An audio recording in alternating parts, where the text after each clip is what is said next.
because I'm in the United States and many of my viewers are Americans. After I published those two reports related to you, a lot of them became very interested. They wanted to hear about your experiences dealing with the American intelligence community, especially since, as you might have heard, a few years ago the CIA's intelligence network in China was almost completely wiped out in one go. So, from the perspective of American viewers, we really want to hear about your interactions with US intelligence, or whatever part of it you can share. You mentioned earlier only the differences in Eastern and Western ways of thinking. Were there any specific incidents, practices, or methods that made you feel unsafe, which is why you eventually cut contact with them? Let me give you an example. For instance, when I went to Hong Kong, that time I tried to escape and then went to the US. Did you take the initiative to go to the American consulate? At that time, were you trying to defect or were you trying to establish contact with them so you could work for them later? No, that time it was mainly to escape. I just wanted to escape. But after I went to see them, because I was very young back then, and while I was still in China, I didn't dare search for much information online. I knew the internet was monitored. So my understanding and information at the time were incomplete. I thought that once I got to Hong Kong and found them, I would gain some level of safety. But in reality, it wasn't like that. When you go over and talk to them, at first they won't say, "We can't protect you here." No, they'll first let you talk, let you reveal a lot of things. Only after you've said almost everything might they tell you, "We can't protect you directly in Hong Kong. You need to go to the United States first," or something like that. At that point, because I didn't have a visa for any other country, I had no other options, right? So the only choice was to return to China. And when you return to China, after having come over and made contact, and then you just leave, if you want the US government to keep this secret for you, or whatever, then you have no choice but to you have to know how to play the game. You basically have to work for them, things like that. Let me ask, was it you who proactively offered to work for them, or did they request or suggest it? U.S. intelligence agencies operate in a very procedural and standardized way. They have their own workflow. They don't need to directly propose it or present you with an agreement to sign. But during the conversation, they guide you to become aware of the situation. They guide you to understand that in your current circumstances, you have no choice. Under that situation, you may feel compelled to speak it yourself. Not like, "I'm saying this, do I have to work for you?" Of course not. I don't know if you can understand, but at the time, you could only state the reality. Because you understand you have no other choice. Later, you just directly tell the Americans, "You've left me with no choice. I can only work for you." They make you say it proactively. They make you say, "You've given me no choice but to work for you." And in that situation, Sorry to interrupt. Why did you have no choice? You went there hoping to see if you could escape, or if through their help you could get out of China's state security net, but they said they couldn't help you run in Hong Kong. Sorry, too bad, goodbye. You didn't owe them any obligation to work for them, right? At most, they couldn't provide protection. Actually, they should have felt sorry toward you. You finally came to them and they couldn't pull you out of the fire pit. no, if you've ever been in the intelligence world and had contact, you'd understand things aren't that simple. Think about it. You were previously working for China's secret police, and now you've made contact with American secret intelligence officers. Do you really think you can just pretend nothing happened? Whether your purpose was to defect or whatever, suppose you tried to defect. They said no, and you said fine then, and went back to continue working for China's secret police. Do you think it's that simple? The moment you made contact with American secret intelligence officers, the nature of the situation completely changed. From the instant you stepped in and started talking to them, you had already become a traitor. As a traitor, can you just go back and pretend nothing happened and keep working for them? And the US government already knows. They know, and both sides are just going to pretend nothing happened and let you continue as an intelligence officer in China. Or maybe even get sent abroad one day. You'll realize the logic doesn't work that way. You can't operate or think like that. That's oversimplifying it. If one day you're sent abroad, the Americans might come contact you again. And if one day they think you've become a threat to them, they could just expose this whole experience and let the Chinese government deal with you, right? You can't think of it too simply. That's why at the time, with no visa to any other country, if you wanted to escape, you couldn't go anywhere else. So you had to return to China. To make the US government keep this secret for you and not cause trouble later, the only thing you could do was say it out loud. And in that conversation atmosphere, you could feel they were deliberately guiding you in that direction. So at that point, why not just say it directly? Everyone's smart. In that situation, you just lay it out. So for you, it was a form of self-protection, right? You could say that. And only in that specific situation, in that scene and atmosphere, could you really intuitively understand or feel what I was going through. When the atmosphere has been guided to that point, you have no choice but to say it, to break the ice and say, "You've left me no choice but to." So after you said it, what kind of tacit understanding did both sides reach? Since there was no signed agreement, was it just a verbal understanding that you would work for them? Yes, no agreement was signed. Once you say it and they see you've broken the ice, they won't object. They'll say, "We don't need you to work for us," but it's tacitly accepted. And at the same time, money was paid, right? Once money is paid, the employment-work relationship is effectively established, correct? And I also provided them with some things. They paid me, and they gave me some other items, details that aren't very convenient to discuss. For example, we met again later, and they gave me some things, not just money, but other items. Things like communication equipment or something like that? Yes, equipment for contact in Hong Kong. So the working relationship was established. As for the specific details, it's not very convenient to talk about, but the working relationship was indeed set up. How long did your contact with them last? I can only say it was relatively short, not very long. But to some extent, because we never formally ended the working relationship in writing or verbally, theoretically speaking, it was never officially terminated.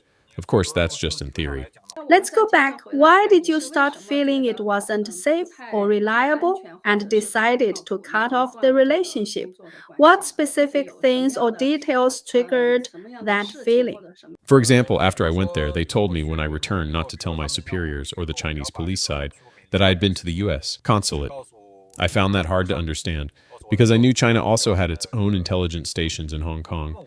With infiltration and surveillance activities, the U.S. consulate was definitely a key surveillance target. If state security or public security personnel were monitoring around the consulate and photographed me, then, when I went back and lied, saying I had never been there, but they already had evidence, wouldn't that be suicidal? In plain terms, I didn't agree with the Americans' view that I should completely hide the fact that I had been there. My thinking was, if I was photographed going there, you can't hide that. But what we actually talked about inside, that I could tell a different story about, I wanted to handle it that way. But the Americans thought I should fundamentally deny ever having been there. I still don't understand. If they knew you had contacted the US consulate and it wasn't because they sent you, how would you explain it? If I were your boss, I'd say, "You must have been trying to defect. I didn't send you. Why did you go to the US consulate? Explain yourself."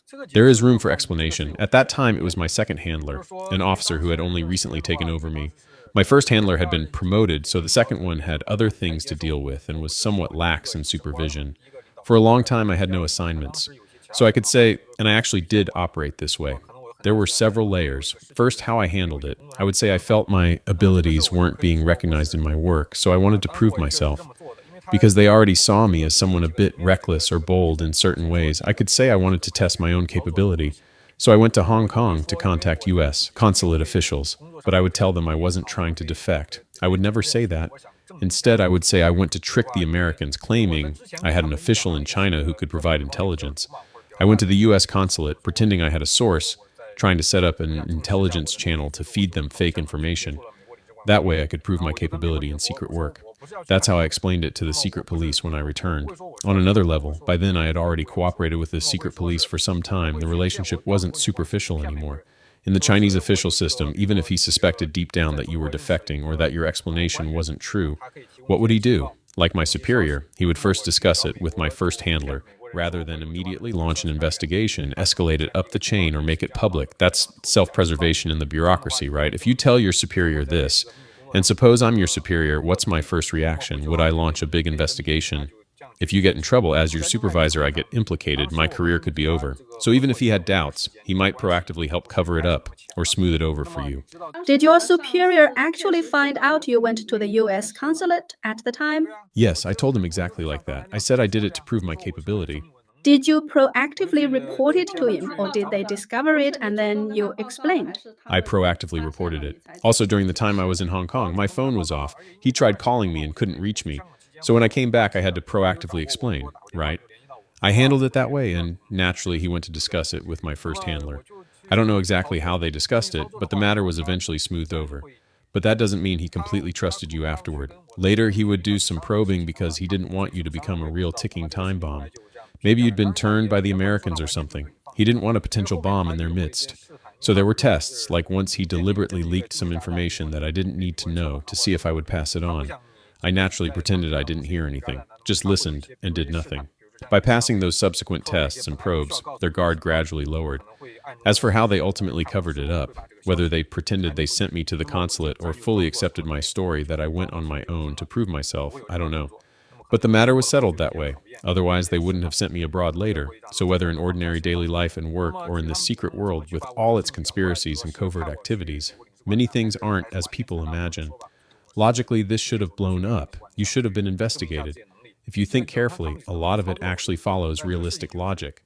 Like the second point I just made, as your superior, sometimes he will help you cover it up or smooth things over, even if he doesn't fully believe you. Because investigating or arresting you brings him no benefit, only harm. That's human nature. In officialdom and in the secret world, human nature still applies. Okay, let's come back. You said the Americans had a different way of thinking from you, and that's one detail.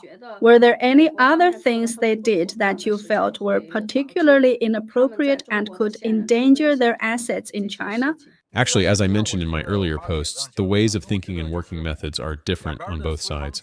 The US side is very procedural, including when it comes to money, there are approvals needed, etc. The Chinese side tends to be more unscrupulous to achieve a plot or goal. They're willing to trial and error more, with greater tolerance for mistakes. The Americans emphasize norms and procedures. For example, on funding in Eastern or former Soviet secret operations, we often see that to bribe or recruit someone, even if the initial intelligence provided is worthless or low-level garbage, they still pay to build the relationship and get the line connected. The US side might not operate that way. If what you provide has no apparent intelligence value, they might refuse to pay rather than thinking, I'll pay just to corrupt you or hook you, regardless of value. The mindsets are different. This also showed up later when delivering fake intelligence. I took something basically worthless to the Americans, hoping they would still pay for garbage intel so I could establish some connection with Chinese officials, whether making them think Americans are easy to fool or whatever. In reality, you weren't fooled, but you trapped the other side in a circle, in a trap by making them think your money is easy to get. But Americans would think this intel has no direct value, so no payment. If they refuse to pay, the follow-up connection can't be built. You can't gradually corrupt, recruit, or turn the person later, because turning someone is a very complex process. I felt our thinking wasn't aligned. Continuing contact with them felt dangerous. Because to maintain some relationships on the Chinese side, where the secret system can be quite corrupt, you have to give them financial benefits to secure your operational space and safety.